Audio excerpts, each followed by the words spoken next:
मुंबई में एक धारावी इलाका था जहाँ पर सब झोपड़पट्टी बनाकर गरीब लोग रहा करते थे। उस इलाके में महेश और उसकी बीवी भी रहा करते थे। उसका एक 10 साल का बेटा था जिसका नाम उन्होंने बड़े ही प्यार से अमिताभ बच्चन की वजह से विजय रख दिया था। अरे विजय की मम्मी, रात हो गई है, जरा अपने हाथ के गर्मा गर्म बढ़िया मस्त चाय तो बना दो। अभी बनाती हूँ, तब तक आप विजय के साथ खेलो। तभी वहाँ पर पड़ोस की झोपड़पट्टी में रहने वाली एक 8 साल की बच्ची रागिनी आ गई।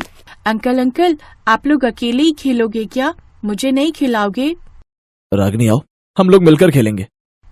विजय, मैं तो मजाक कर रही थी, मैं यहाँ पर खेलने नहीं आई हूँ, मैं तो आंटी से थोड़ा दूध लेने आई हूँ। हाँ बेटा, अंदर आओ, देखो दूध रखा है, जितना चाहिए ले लो। रागिनी अंदर गई, उसने दूध उठाया और वहाँ से जाने लगी। तभी उसने पलटकर विजय की तरफ देखा और मुस्कुराते हुए कहा, विजय, मैं कल दिन में आऊंगी, फिर दिन में हम लोग खेलेंगे। ठीक है रागिनी, लेकिन कल जल्दी उठ जाना, हमें जल्दी स्कूल पहुँचना है। ठीक है विजय, बाय। रागिनी वहाँ से चली गई, लेकिन विजय का पिता महेश और उसकी पत्नी एक दूसरे को देखकर मुस्कुराने लगे। देख रही हो विजय की मम्मी, रागिनी और विजय बहुत अच्छे दोस्त बन चुके हैं। हाँ, देख रही हूँ, विजय बिल्कुल आप पर ही तो गया है। तो इस तरह विजय के परिवार और रागिनी के परिवार वालों की बहुत अच्छी दोस्ती थी।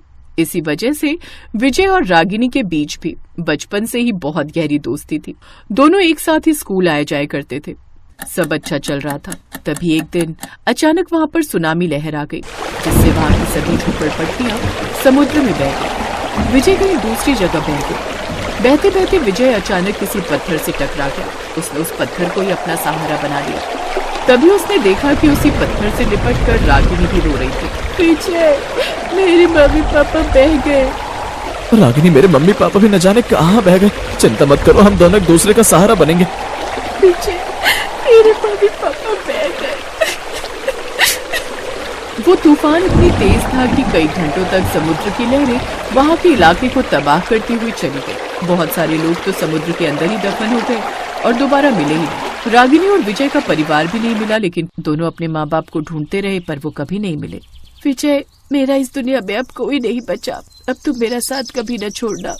रागिनी, मेरा भी इस दुनिया में अब कोई नहीं बचा, अब हम दोनों ही एक दूसरे का सहारा बनेंगे और अपनी जिंदगी बिताएंगे। विजय, मेरा इस दुनिया में अब कोई नहीं बचा, अब तुम मेरा साथ कभी न छोड़ना। रागिनी और विजय किसी अनाथ आश्रम में रहने लगे। धीरे धीरे दोनों जब जवान हुए तब आश्रम की देखभाल भी करने लगे। विजय, जो तुम कहोगे मैं वैसा ही करूंगी। ऐसा करते हैं, हम लोग बाहर कहीं नौकरी ढूंढ लेते हैं, फिर कोई छोटा मोटा घर भी बना लेंगे अलग। विजय बाहर इधर उधर नौकरी ढूंढने लगा, लेकिन उसे एक ढाबे पर वेटर की नौकरी मिल गई। विजय, हम लोग बचपन से एक साथ रह रहे हैं, लेकिन अब हम दोनों जवान हो चुके हैं। अगर कोई हमसे पूछेगा कि हम दोनों का रिश्ता क्या है तो हम उन्हें क्या बताएंगे? रागिनी, मेरे मन में भी कई बार ये सवाल आया, पर मैंने तुमसे कभी कहा नहीं। अगर तुम बुरा ना मानो तो मैं इस रिश्ते को एक नाम देना चाहता हूँ। क्यों ना हम दोनों शादी कर लें? क्या तुम मुझसे शादी करोगी? ये भी कोई पूछने की बात है विजय? मैं तुम्हारे अलावा किसी दूसरे अनजान लड़के के साथ शादी क्यों करूंगी? तो ठीक है, मैंने कुछ पैसे इकट्ठे किए हैं, कल ही हम अपने अनाथ आश्रम चलते हैं और सभी को अपनी शादी की बात बता देते हैं। अगले दिन विजय और रागिनी अपने अनाथ आश्रम में गए और अनाथ आश्रम के मालिक को अपनी शादी के बारे में बता दिया। विजय, मैं तुमसे बहुत खुश हूँ। आज तुमने अपने दम पर अपनी जिंदगी की शुरुआत की है। ये बात सभी अनाथ बच्चों को तुमसे सीखनी चाहिए। हम सब मिलकर तुम दोनों की शादी धूमधाम से करेंगे, चिंता मत करो। कुछ ही महीनों बाद बड़े ही धूमधाम से रागिनी और विजय की शादी। दोनों ही उस जंगल में अब बनी झोपड़पट्टी में अपनी जिंदगी बिताने लगे। फिर एक दिन रागिनी ने कहा, विजय, कब तक हम इस तंबू में रहेंगे? मेरा सपना है कि हमारा भी एक अच्छा सा घर हो। विजय जितना भी कमाता था उसमें से आधी पगार वो अनाथ आश्रम में दान दे देता था और जो पैसे बच जाते थे उससे अपनी जिंदगी चलाता था। लेकिन एक दिन वो ढाबा भी बंद हो गया। रागिनी, ऊपर वाले ने हमारे सर से हमारे माँ बाप का साया छीन लिया। उसके बाद हम अपने दम पर कुछ करना चाहते थे तो नौकरी भी चली गई। विजय, ऊपर वाला जब कुछ करता है ना तो उसके पीछे कुछ बहुत बड़ा कारण होता है। विजय और रागिनी आपस में अपनी परेशानियों को लेकर चर्चा कर ही रहे थे कि तभी वहाँ पर नगर निगम वाले उनके घर आ टपके। तुम दोनों कल ही अपना तंबू हटाकर यहाँ से जगह खाली कर देना। ये जगह सरकार की है, ना कि तुम्हारे बाप की। देखिए, आपको जो भी कहना है प्यार से भी तो कह सकते हैं। बाप पर जाने की क्या जरूरत है? हाँ ठीक है, कल तक अपने तंबू हटा लेना, वरना मैं जबरदस्ती या बुलडोजर चलवाना पड़ेगा। इतना कहकर वो लोग वहाँ से चले गए। तभी थोड़ी देर बाद अनाथ आश्रम का मालिक भी उनके पास आ गया। विजय बेटा, किसी ने जानबूझकर हमारे अनाथ आश्रम में ड्रग्स और अफीम रख दिया और हमारे अनाथ आश्रम पर रेड पड़ गई। वो जगह हमसे सरकार ने छीन ली है। उस आश्रम में रहने वाले सभी बच्चे एक बार फिर से अनाथ हो गए। देखो सारे बच्चे बाहर खड़े हैं, बेचारे कहाँ रहेंगे। कहाँ विजय अभी तक रागिनी के साथ मिलकर अच्छे अच्छे सपने देख रहा था। एक ही पल में सारे सपने चकनाचूर हो गए। बाबा, वो सिर्फ अनाथ आश्रम ही नहीं था, बल्कि हम जैसे अनाथ बच्चों का एक परिवार था। तो हमारा भी फर्ज बनता है इन अनाथ बच्चों की मदद करना। विजय, यहाँ तो हम रह नहीं सकते। चलो हम लोग कहीं दूसरी जगह डेरा डालते हैं, फिर उसके बाद सोचते हैं कि आगे क्या करना है। हाँ रागिनी, तुमने सही कहा। विजय और रागिनी ने अपना सामान उठाया। सभी पैदल ही आगे की राह तलाशने लगे। काफी दूर चलने के बाद जब वे शहर से बाहर निकल गए तो एक पहाड़ी इलाके में उन्हें एक सुनसान जंगल दिखाई पड़ा। बाबा, ये इलाका बहुत सुनसान है। इस पहाड़ी इलाके में हमें कोई भी परेशान करने नहीं आएगा। हम यहीं पर अपना डेरा डाल सकते हैं। हाँ विजय बेटा, तुमने सही कहा। रात में विजय और रागिनी अपनी झोपड़पट्टी के अंदर आगे के बारे में बात करने लगे। रागिनी देखो, एक पल में क्या से क्या हो गया। आज हमारी सुहागरात थी। मैंने सोचा था कि मैं खूब पैसे कमा लूंगा और हमारा भी शानदार बेडरूम होगा, हमारा भी बहुत अच्छा बंगला होगा जिसमें मैं सभी अनाथ बच्चों को रखूंगा। पर सारे सपने टूट गए। यही सब बातें करते करते विजय और रागिनी सो गए। तभी अचानक रागिनी और विजय दोनों को एक साथ एक सपना आया। उनके सपने में महेश के माता पिता और रागिनी के भी माता पिता थे। बच्चों, हमें जानकर बहुत खुशी हो रही है कि तुम दोनों ने आपस में शादी कर ली और अपने साथ साथ बहुत सारे अनाथ बच्चों की देखभाल कर रहे हो। इसीलिए परमात्मा ने हमें तुम्हारी मदद करने के लिए भेजा है। तभी अचानक पीले रंग की बहुत तेज रोशनी हुई, लेकिन जब उन लोगों ने अपनी आंखें खोली तब वो लोग उस झोपड़पट्टी में नहीं बल्कि सोने और चांदी के बेड पर थे। विजय सोने के बेड पर था और रागिनी चांदी के बेड पर। विजय, ये सब क्या हो गया? मेरे सपने में हमारे माँ बाप आए थे। क्या तुमने भी ऐसा सपना देखा? हाँ रागिनी, मेरे सपने में भी हम दोनों के माँ बाप आए थे और ये चमत्कार उन्होंने किया है। चलो बाहर चलकर देखते हैं। विजय और रागिनी जब बाहर निकले तब उन्हें अपनी आंखों पर भरोसा ही नहीं हुआ। बाहर से उन्होंने देखा तो एक बहुत बड़ी हवेली बनी थी। बच्चों, तुम दोनों ने मौत से लड़कर खुद को तो बचाया ही और एक दूसरे का साथ दिया। बचपन से तुम दोनों ने अपनी दोस्ती नहीं छोड़ी। यहाँ तक कि हमारे अनाथ बच्चों को भी तुम लोग पाल रहे हो। इन सब का फल तो तुम्हें मिलना ही था। विजय, मैंने कहा था ना कि ऊपर वाला जो भी करता है अच्छे के लिए करता है। भगवान ने हमारे माँ बाप के जरिए ये चमत्कार किया है। इस हवेली में धन दौलत सब कुछ है। विजय ने उस हवेली में एक अनाथ आश्रम और एक बहुत बड़ा होटल खोल लिया और खुशी खुशी अपनी जिंदगी बिताने लगे।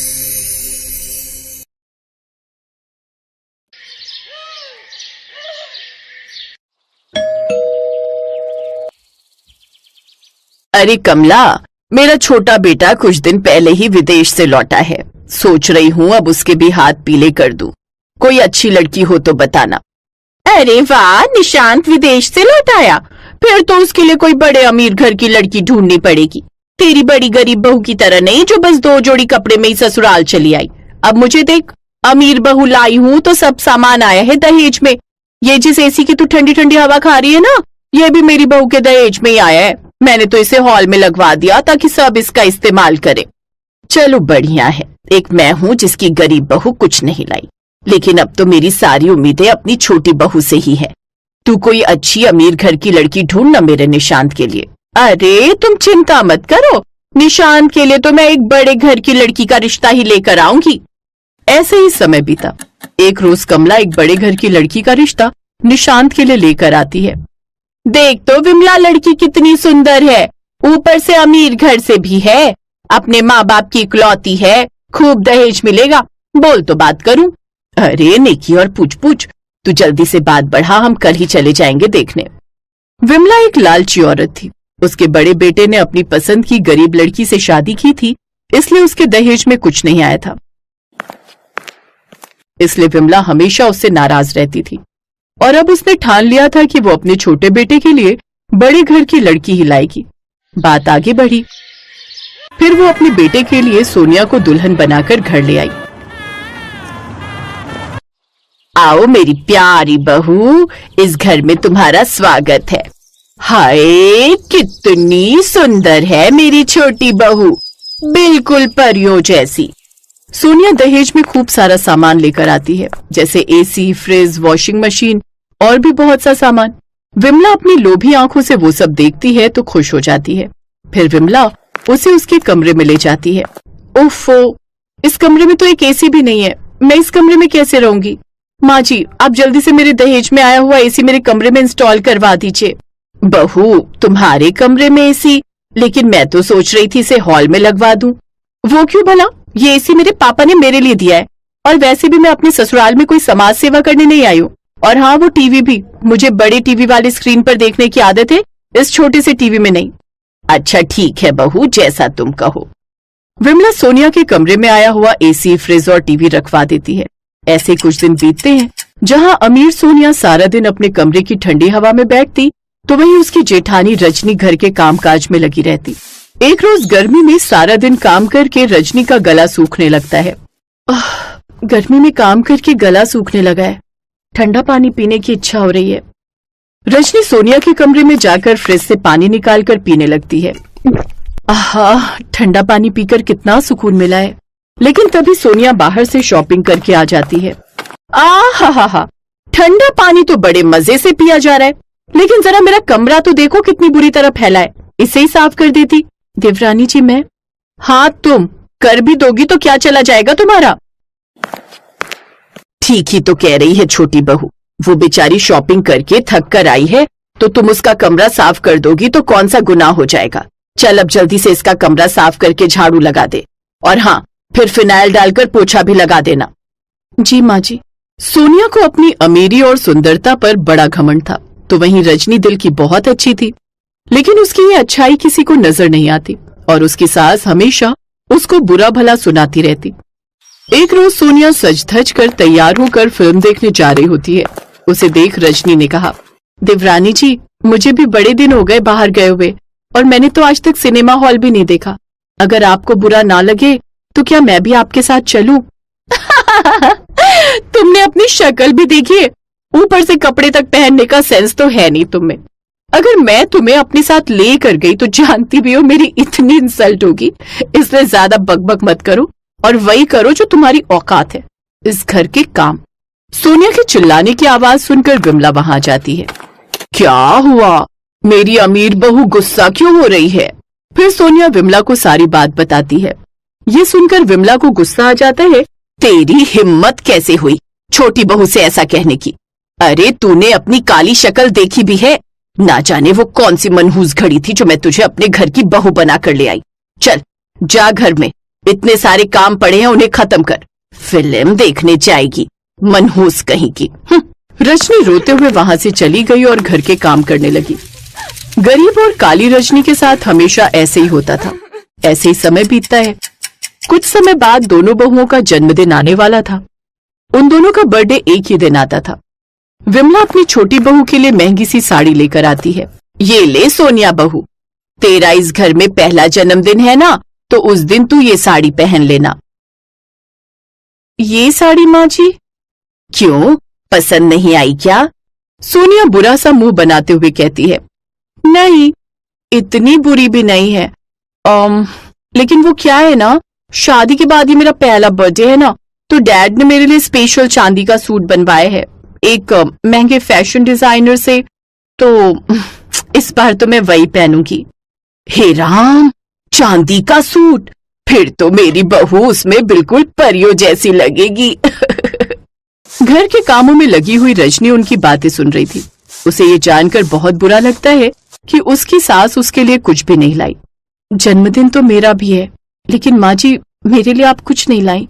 अगर एक सस्ता सा सूट मेरे लिए भी ले आती तो मुझे कितना अच्छा लगता। ए काली कलूटी गरीब कहीं की, तुझे कितनी बार समझाया है तू इस घर की नाम की बहू है, लेकिन औकात तेरी नौकरानियों जैसी है।